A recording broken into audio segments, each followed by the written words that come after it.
বিসমিল্লাহির রহমানির রহিম।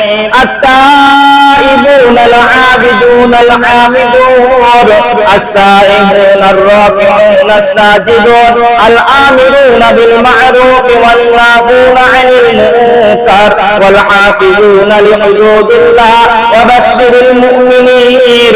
আল্লাহ তাবারক তাআলা বলেন, পৃথিবীর বুকে যে পুরুষের ভেতরে 8খানা গুণ থাকবে, যে ছেলেদের ভেতরে 8খানা গুণ থাকবে, ওই ছেলেগুলো সুন্দর ছেলে, ওই পুরুষগুলো হলো সুপুরুষ, আর ওরা হলো জান্নাতে। ঠিক ওই রকম কোন মেয়েগুলো ভালো, কোন মহিলাগুলো ভালো, আল্লাহ তাবারক তাআলা বলছেন ওদের ভেতরে 8খানা গুণ থাকবে।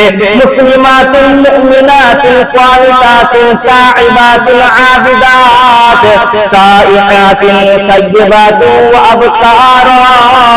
যে মেয়েদের ভেতরে, যে মহিলার ভেতরে 8খানা গুণ থাকবে, আল্লাহ তাবারক তাআলা বলছেন ওই মহিলাগুলো দামি মহিলা, ওই মহিলাগুলো হলো ভালো মহিলা। তাহলে পুরুষের ভেতরে 8টা গুণ ভালো পুরুষ, আর যে মেয়ের ভেতরে 8টা গুণ থাকবে ওই মেয়েগুলো ভালো এবং জান্নাতি। এবার চলেন, সমাজের মুখে এমন আছে স্বামী ভালো, স্বামী নামাজ পড়ে, রোজা রাখে, দান সদকা করে, আল্লাহর রাসূলকে মানে, কিন্তু বউগুলো বদমাইশ, নোংরা, নামাজও করে না, রোজাও রাখে না, পর্দাও করে না, কোরআনও করে না, দান সদকা কিছুই করে না। এখন এই বউয়ের কারণে স্বামী কি জাহান্নামে যাবে? আল্লাহ তাবারক তাআলা মিসাল দিয়ে রেখেছেন, বিসমিল্লাহির রহমানির রহিম। ওয়া দারাবাল্লাহু মাসালান লিল্লাযীনা কাফারু ইমরাআতা নূহিন ওয়া ইমরাআতা লূত কানাতা তাহতা আবদাইনি মিন ইবাদিনা সালিহাইনি ফাখানাতাহুমা ফালাম ইগনিয়া আনহুমা মিনাল্লাহি শাইআন ওয়া কিলা দুখুলান নার মা'আদ দাখিলিন। সমাজের বুকে এমন স্বামী পাওয়া যাবে, স্বামীটা নামাজ পড়ে, রোজা রাখে, কোরআন তেলাওয়াত করে, মসজিদ মাদ্রাসায় দান সদকা করে, কিন্তু স্ত্রী হলো নোংরা, স্ত্রী হলো বদমাইশ, স্ত্রী হলো বেঈমান, ও নামাজ পড়ে না, রোজা রাখে না, বেহায়া বেপরদার সাথে ঘুরে বেড়ায়। স্বামী বারবার তাকে বলে বোঝায়, তারপরও স্বামীর কথা মানতে চায় না। এখন এই ভাই যদি মনে করে তাহলে বিয়ের কারণে আমি হয়তো জাহান্নামে চলে যাব, আল্লাহ তাবারক তাআলা বলছেন না, ওদের জন্য মিসাল দিয়ে আমি রেখেছি। ওয়া দারাবাল্লাহু মাসালান লিল্লাযীনা কাফারু ইমরাআতা নূহিন ওয়া ইমরাআতা লূত। এই দুইজন মহিলা, তারা কত দামি মহিলা ছিল, তারা কত ভাগ্যবতী মহিলা ছিল, তারা নবীর মতো স্বামী পেল, নবীর বালিশে মাথা রাখতে পেল, নবীর বিছানায় ঘুমাতে পেল, নবীর সাথে কথোপকথন করতে পেল, নবীর সাথে খেতে পেল। কিন্তু এত নোংরা মহিলা, এত বদমাইশ মহিলা, তারা বেঈমানের সাথে সম্পর্ক রাখলো, তলায় তলায় কাগুজ শক্তির সাথে সম্পর্ক রাখলো, নবীকে মেনে নিতে পারলো না, আল্লাহকে মেনে নিতে পারলো না।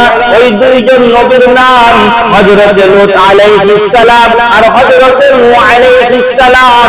এই দুইজন নবী সারা জীবন জান্নাতে থাকবে, আর এই দুইজন নবীর স্ত্রী বেঈমান হওয়ার কারণে, ঈমান না থাকার কারণে, আল্লাহর রাসূলকে না মেনে নেওয়ার কারণে এরা থাকবে সারা জীবন জাহান্নামে। তো বন্ধুরা আমার, আপনি নামাজ পড়ছেন, স্ত্রী নামাজ পড়ে না, আপনি আল্লাহকে মানেন, আপনার স্ত্রী আল্লাহকে মানে না, আপনার স্ত্রী পাক্কা বেঈমান, আপনার স্ত্রীর কারণে আপনাকে জাহান্নামে যেতে হবে না। তবে এতটুকু কথা আপনি শুনে রাখেন, আল্লাহ তাবারক তাআলা বলেছেন, ইয়া আইয়ুহাল্লাযীনা আমানু কু আনফুসাকুম ওয়া আহলিকুম নারা। আপনার স্ত্রীর প্রতি আপনার একটা দায়িত্ব রয়েছে, হক রয়েছে, কর্তব্য রয়েছে। স্বামী হিসাবে আপনি আপনার হককে আদায় করুন, আপনি আপনার কর্তব্যকে আদায় করুন। আপনি যদি আপনার কর্তব্য আদায় করে নেন, এরপরেও যদি স্ত্রী বেঈমান হয় আর আপনি যদি আল্লাহওয়ালা হন, আল্লাহ আপনাকে জান্নাত দেবেন, আপনার স্ত্রীর কারণে আপনাকে জাহান্নামে যেতে হবে না। আবার সমাজের মধ্যে এমনও পাওয়া যাবে স্ত্রীটা ভালো, স্ত্রীটা নামাজ পড়ে, রোজা রাখে, কোরআন তেলাওয়াত করে, রাস্তায় বেরোলে পর্দার সাথে বের হয়, গান সজ্জা করে, কিন্তু স্বামীটা নোংরা, স্বামীটা খারাপ, স্বামীটা বদমাইশ, স্বামীটা মাতাল, স্বামীটা সুদ খায়, বারবার স্ত্রী বোঝায়, তারপরে স্ত্রীর কথা শোনে না, তাহলে কি এই স্বামীর কারণে স্ত্রীকে কি জাহান্নামে যেতে হবে? আর ওই স্ত্রীর কারণে এই স্বামীকে জান্নাত পেয়ে যাবে? যদি কেউ মনে করে আমি তো মাতাল, আমি তো মদ খাই, তো কি হয়েছে? আমার স্ত্রী তো নামাজ পড়ে, আমি নামাজ পড়ি না, তো কি হয়েছে? আমার স্ত্রী তো নামাজ পড়ে, আমি সুদ খাই, তো কি হয়েছে? আমার স্ত্রী তো কোরআন তেলাওয়াত করে, তাহলে স্ত্রীর কারণে আমি হয়তো জান্নাত পেয়ে যাব। আল্লাহ তাবারক তাআলা বলছে কখনোই হবে না। এই মিসাল আল্লাহ দিয়ে রেখেছে, ওয়াদারাবাল্লাহু মাতালাল লিল্লাযিনা আমানু ইমরাতা ফিরআউন ইয ক্বালাত রাব্বি ইবনি লি ইনদাকা বাইতাও ফিল জান্নাতি ওয়া নাজ্জিনি মিন ফিরআউনা ওয়া আমালিহি ওয়া নাজ্জিনি মিনাল কওমিজ জালিমিন। বন্ধুরা আমার, পৃথিবীর বুকে সবথেকে বড় বেঈমান যার নাম হলো ফিরআউন, তার মতো বেঈমান পৃথিবীতে জন্ম নেয়নি, আর কিয়ামত পর্যন্ত জন্ম নেবে না। এত বড় জালিম, এত বড় বেঈমান, সে থাকবে সারা জীবন জাহান্নামে। আর ওই বেঈমান ফিরআউনের স্ত্রী হযরত আসিয়া আলাইহিস সালাম ঈমানদার হওয়ার কারণে, আল্লাহওয়ালি হওয়ার কারণে তিনি থাকবেন জান্নাতে। তিনি কেমন ঈমানদার মহিলা ছিলেন?